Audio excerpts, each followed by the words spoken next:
Est-ce que vous connaissez Veto Entraide? Qui ne connaît pas Veto Entraide? Ok. Eh ben, on n'est pas venu pour rien.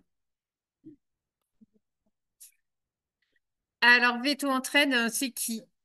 C'est quoi? Alors, c'est une association qui a déjà plus de 20 ans, dont l'objectif, c'est de créer un lien solidaire dans le monde vétérinaire.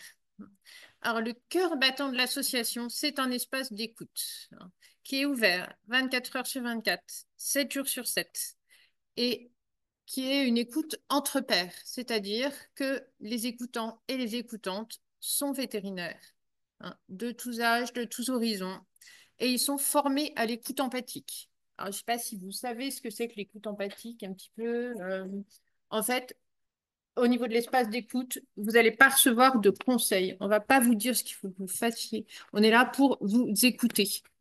C'est-à-dire que pour que vous puissiez déposer votre parole, ce qui vous pèse, ce qui fait que vous n'êtes pas bien, ce que vous avez envie de partager. Et l'écoute empathique, c'est une sorte d'écoute en miroir. On est là pour reformuler ce que vous nous dites, etc. Voilà un petit peu pour vraiment la présentation succincte de ce que c'est l'écoute empathique. Donc, l'espace d'écoute de Veto Entraide, c'est une ligne téléphonique et c'est aussi une écoute empathique possible par mail à écouter@vetoentraide.com. Et on est en projet de développer un chat. Voilà, parce qu'on sait que pour les plus jeunes, il y a une étude qui a montré que le chat, c'est une voie de communication aussi importante pour les jeunes. Donc, on est en train de mettre en place un chat.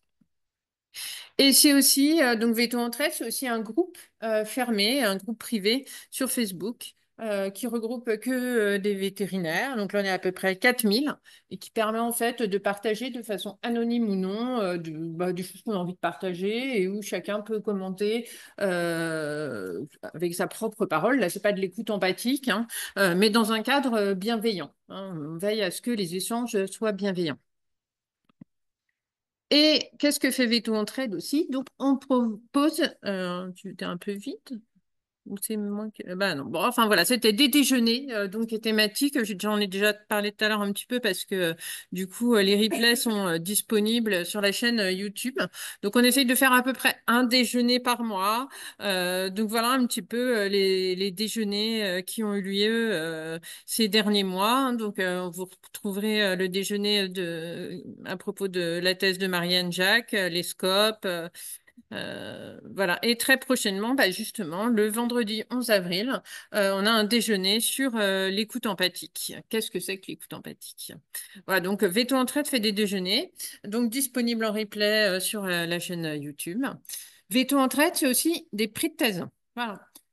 Donc, c'est pour la deuxième année, on va remettre un prix de thèse. Donc, l'année dernière, c'était Floriane Chapuis, donc, qui a été lauréate, qui a reçu un prix de thèse pour sa thèse sur les raisons de ne pas pratiquer la médecine des animaux en clientèle.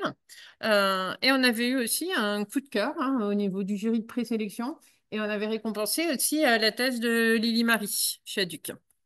Donc, cette année, le prix de thèse, on le remet lors de la journée des GTV, le 15 mai à 17 h en salle F. Si vous êtes là, venez nous voir. Voilà.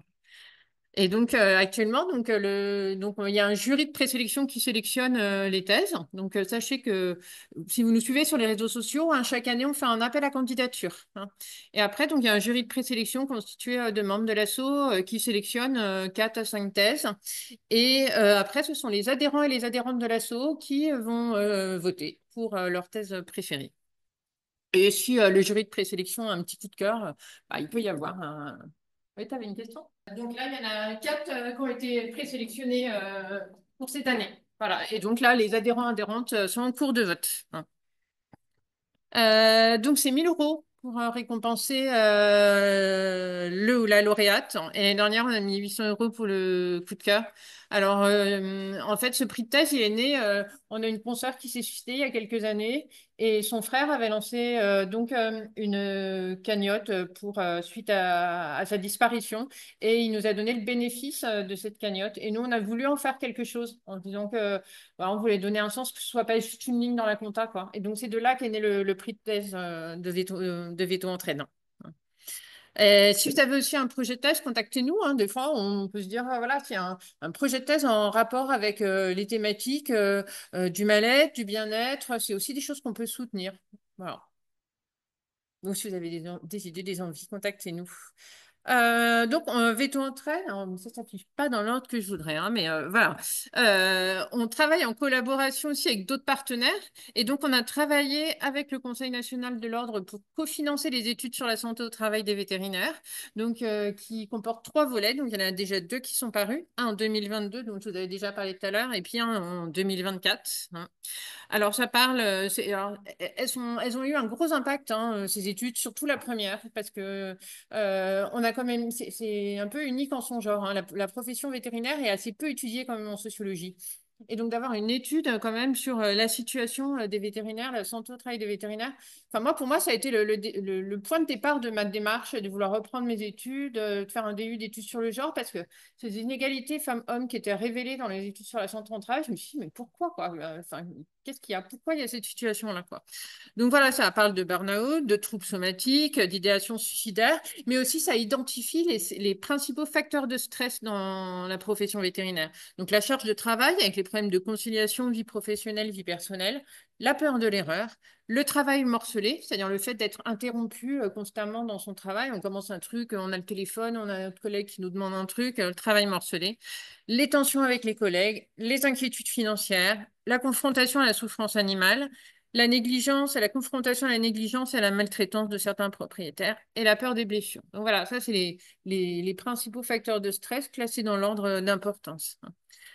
On a aussi travaillé sur un livret d'accueil dans les établissements de soins vétérinaires, donc avec nos partenaires, le syndicat et les différents syndicats de représentation des salariés aussi.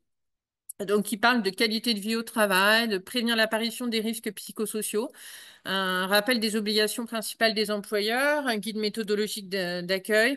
Voilà, donc vraiment, l'idée, c'est de proposer un outil pour une meilleure intégration dans les cliniques. Voilà, alors, on a plein de projets. Et si on devait résumer Veto Entraîne, là, parce qu'on arrive au bout, bah voilà, c'est ça, on a demandé à Veto Entraîne, qu'est-ce que Veto Entraîne vous évoque aux adhérents, aux personnes sur Internet. Et voilà ce qu'on est ressorti, le nuage de mots qu'on est ressorti. Voilà, l'écoute, l'entraide, la bienveillance. Et donc, bah, c'est aussi une équipe. Hein, voilà, le conseil d'administration. Et là, c'est tout frais, tout neuf. C'était il y a 10 jours quand on a fait notre week-end pour refonder le projet associatif pour les années à venir. Parce que voilà, en 2020, bah, avec l'entraide, c'était ça, avec l'ancien logo. 2025, on a changé de logo. Au-delà de l'écoute mail et téléphonique, bah, on est aussi bien plus présent sur les réseaux sociaux. La création de la chaîne YouTube, c'est cette année. On a été sur LinkedIn, Facebook, Instagram. Et puis, bah, 2030, c'est quoi? Et puis voilà, là c'était en 2022-2023 un petit peu les groupes de travail qu'on a essayé de mettre en place. Et puis bah voilà, demain c'est quoi aussi? Qu'est-ce qu'on va faire? Et avec notamment par exemple des idées de podcasts hein, qui vont bientôt sortir, ouvrons les oreilles. Voilà, donc tout ça, c'est à suivre. Voilà. Et moi, j'ai envie de vous dire, et si on s'entraidait, hein, alors rejoignez-nous, contactez-nous. Voilà. Vous pouvez nous contacter sur l'adresse mail et on a aussi un site internet. Alors, il est tout moche, hein, mais on est en train de le refaire. Ça fait aussi partie de nos projets. Voilà, voilà. Et merci.